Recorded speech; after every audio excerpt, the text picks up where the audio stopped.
آج 19 جون 2025 ہے اور ہم آج بٹ کوائن کی دنیا میں جو کچھ ہو رہا ہے اس پر ذرا بات کر رہے ہیں۔ ہمارے پاس کچھ رپورٹس ہیں جو موجودہ صورتحال کی کافی دلچسپ تصویر دکھا رہی ہیں۔ تو آئیے ذرا ان معلومات کو کھولتے ہیں، سمجھتے ہیں کہ بٹ کوائن میں کیا اہم چل رہا ہے۔ سب سے پہلے مارکیٹ کی بات کرتے ہیں، کیا صورتحال ہے؟ خبریں تو یہ ہیں کہ بٹ کوائن $108,000 اور $110,000 کے بیچ میں وہیں ٹریڈ کر رہا ہے، اور یہ استحکام کچھ عرصے سے قائم ہے۔ جی بالکل، اور یہ استحکام خود ایک آپ کہیں اہم بات ہے۔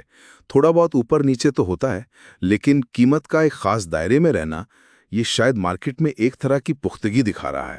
یعنی اب وہ پہلے جیسی تیز خرید و فروخت شاید تھوڑی کم ہوئی ہے۔ اچھا، تو یہ تو ہوئی مارکیٹ کی، لیکن حکومتی قوانین، ریگولیشنز، اس محاذ پر کیا چل رہا ہے؟ رپورٹس تو کہتی ہیں کہ جانچ پڑتال جاری ہے، مگر کوئی ایسی بڑی خبر نہیں آئی جس سے مارکیٹ کا رخ ایک دم بدل جائے۔ سرمایہ کار لگتا ہے محتاط ہیں، پر امید بھی ہیں۔ بالکل، ریگولیشنز کی غیر یقینی صورتحال تو ہمیشہ مارکیٹ پر اثر کرتی ہے، لیکن یہاں دلچسپ بات یہ ہے کہ کوئی بڑی منفی خبر نہ آنا بھی ایک طرح سے ٹھیک سمجھا جا رہا ہے۔ یہ احتیاط اور امید کا ملا جلا رجحان ہے، جیسے مارکیٹ انتظار میں ہے کہ دنیا بھر کے ریگولیٹری ادارے آخر کیا فیصلہ کرتے ہیں۔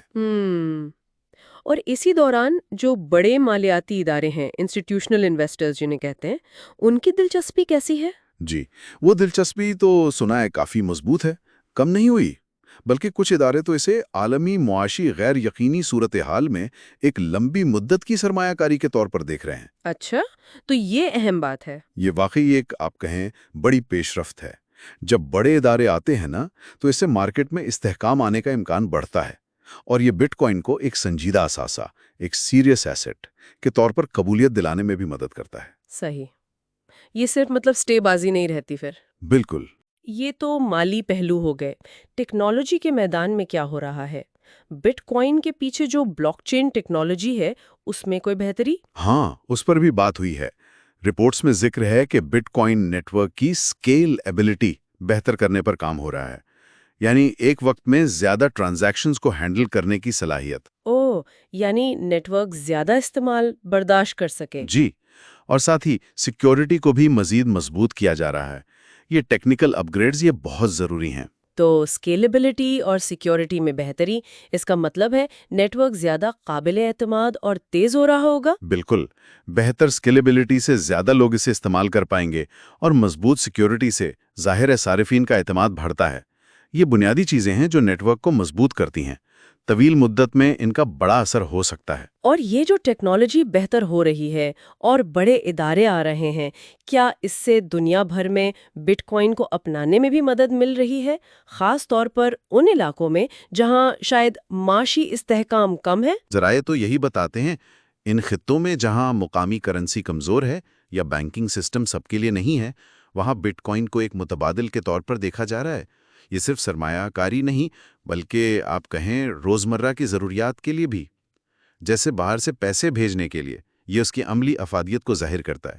تو اگر ہم ان سب باتوں کو جوڑیں، مارکیٹ نسبتاً ٹھہری ہوئی ہے، ریگولیشنز کا ماحول غیر یقینی ہے مگر ڈراونا نہیں، بڑے ادارے دلچسپی لے رہے ہیں، ٹیکنالوجی بہتر ہو رہی ہے، اور دنیا میں اس کا استعمال بھی پھیل رہا ہے، یہ سب مل کر بٹ کوائن کی ایک پیچیدہ لیکن کافی مثبت تصویر بنا رہے ہیں۔ جی، اور غور طلب بات یہ ہے کہ یہ سارے عوامل، یعنی مارکیٹ، ریگولیشن، ادارے، ٹیکنالوجی اور عالمی اپناؤ، یہ مستقبل میں ایک دوسرے پر کیسے اثر انداز ہوں گے؟ ان کا آپس میں کیا تعلق بنے گا؟ کیا ادارہ جاتی سرمایہ کاری اسے مزید مستحکم کرے گی؟ کیا ریگولیشنز آخر کار واضح ہو جائیں گی؟ ٹیکنیکی ترقی اسے کہاں تک لے جائے گی؟ یہ سب جڑے ہوئے ہیں۔ بالکل، اور ایک سوال یہ بھی ذہن میں آتا ہے جس پر شاید سوچا جا سکتا ہے کہ کیا یہ جو بڑے اداروں کی بڑھتی ہوئی شمولیت ہے، کیا یہ بٹ کوائن کی وہ جو اصل شناخت تھی، یعنی روایتی مالیاتی نظام کا متبادل، کیا اسے بدل دے گی؟ مطلب کیا یہ اسے مین سٹریم تو بنا دے گی، لیکن وہ جو اس کی ایک باغیانہ روح تھی، کیا وہ کم ہو جائے گی؟ یہ واقعی ایک دلچسپ نکتہ ہے، سوچنے کی